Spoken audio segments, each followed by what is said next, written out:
After the end of World War II, the world was split into two, East and West. This marked the beginning of the era called the Cold War.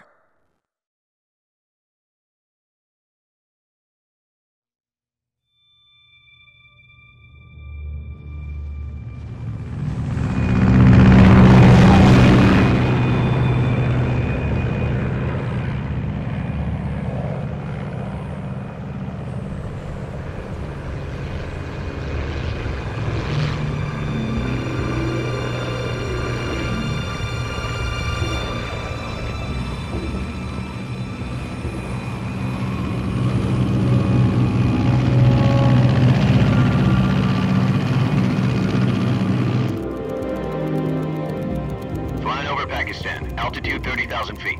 Approaching Soviet airspace. 20 minutes to drop off. Commencing internal depressurization. Equipment check. Arm main parachute.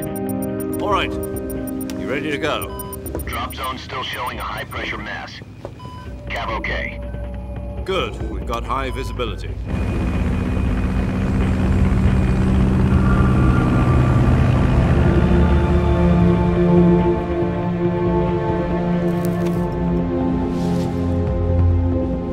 Put out that cigar. Connecting oxygen hose to interior connector. Put on your mask.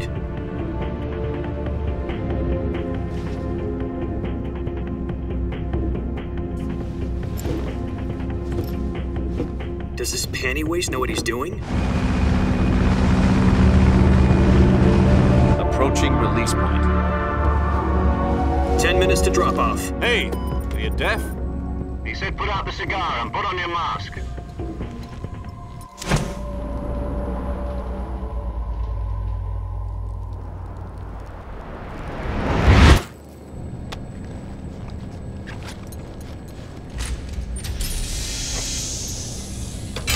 Depressurization complete. Checking oxygen supply. 6 minutes to drop off. Opening rear hatch.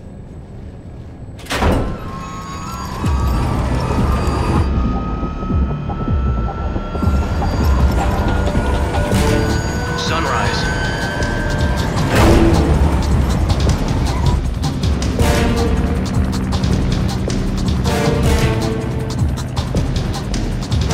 External temperature minus 46 degrees Celsius. 2 minutes to drop off. Stand up. You'll be falling at 130 miles per hour. Try not to get frostbite from the wind chill. 1 minute to drop off. Move to the rear. Activate bailout model. This is one for the history books. The world's first halo jump. 10 seconds to drop off. Stand by. Status okay. All green. Prepare for drop-off. Countdown. 5, 4, 3, 2, 1. Spread your wings And fly. God be with you.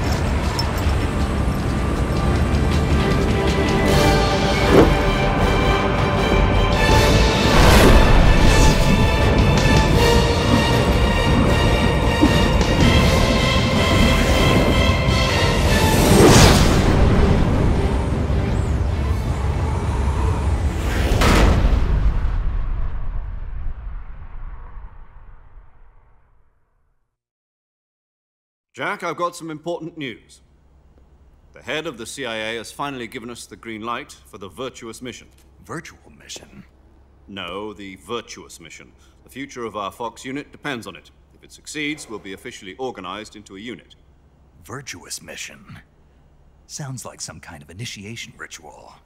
You know, don't get cocky. This isn't a training op. Right. So what exactly is this wonderful mission?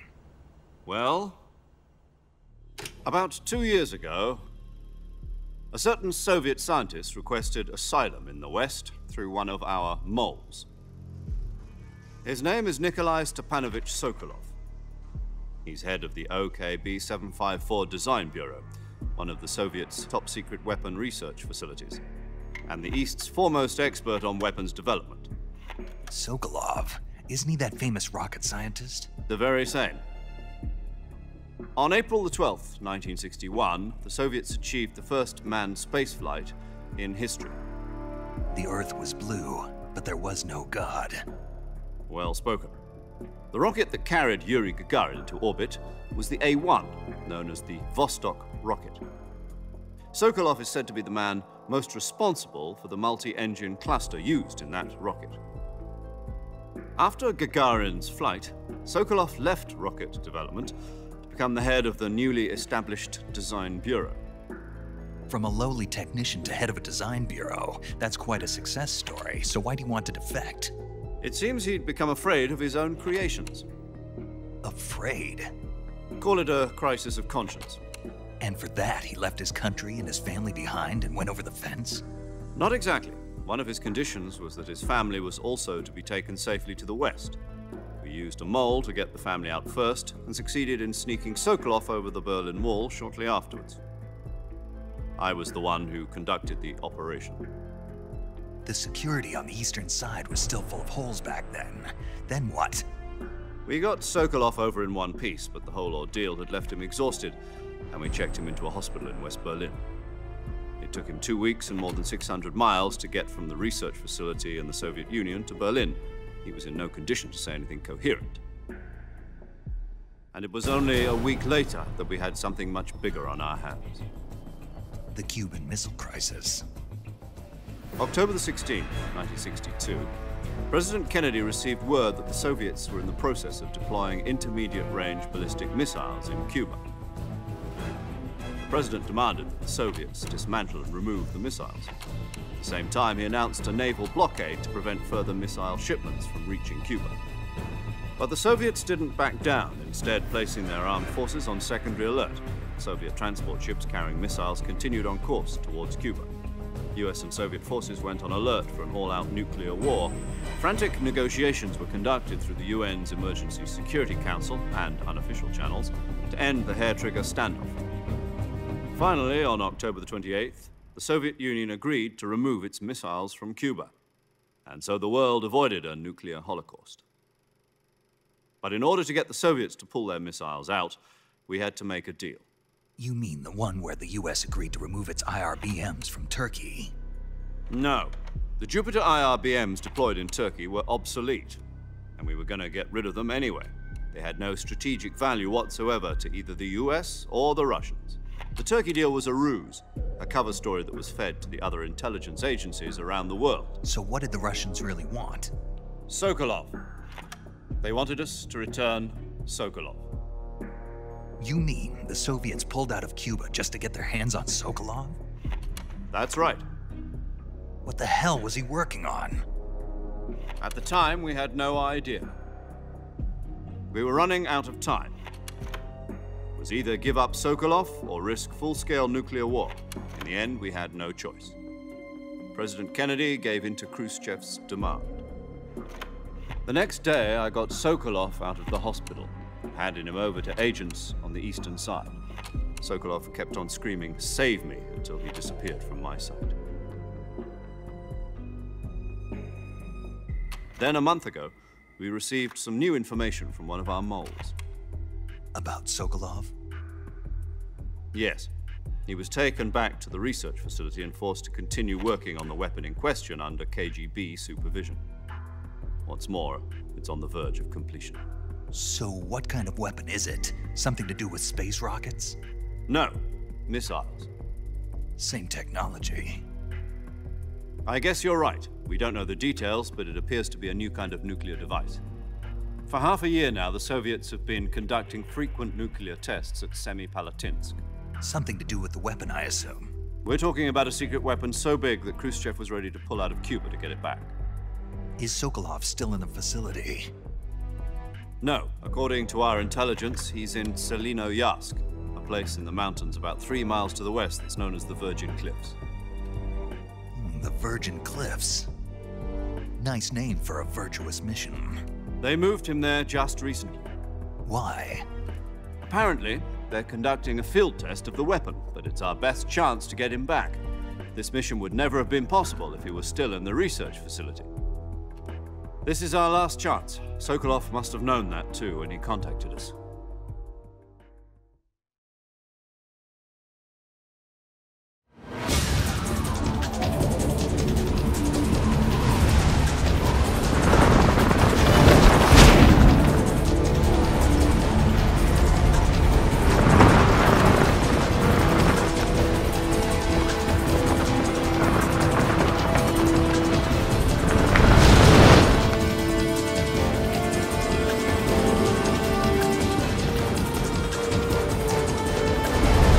Listen up, Jack. Your mission is to infiltrate Selino Yask in the Soviet mountains, ensure the safety of Sokolov, and bring him back to the West.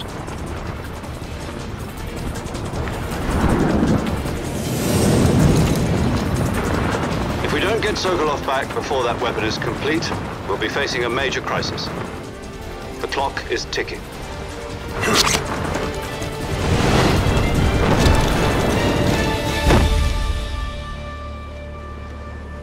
Once we've confirmed the rescue of Sokolov, stand by at the recovery point. A recovery balloon will be dropped at that point. Helium will be pumped into the balloon to inflate it. The process takes about 20 minutes. Once it's complete, the gunship's arm will latch onto the balloon and pull it up. The Fulton surface-to-air recovery system. I'm familiar with the theory. Take it easy. It's been combat-proven. Do you think Sokolov is up to it? The shock will be less than during a parachute jump, and the arm can handle up to 500 pounds. So you're planning on going over the border in a single combat talon? She's equipped with two 6-barrel 20mm Vulcan cannons, as well as two 40mm machine guns. Sounds like she could hold her own against a battalion of tanks. Even with the fuel in the reserve tank, we're facing a 4-hour time limit. If all goes well, it shouldn't take more than a few hours. Home in time for dinner. But if anything goes wrong, you'll be eating dinner, breakfast, and all the rest of your meals in the jungle.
Do you copy? You're already in enemy territory, and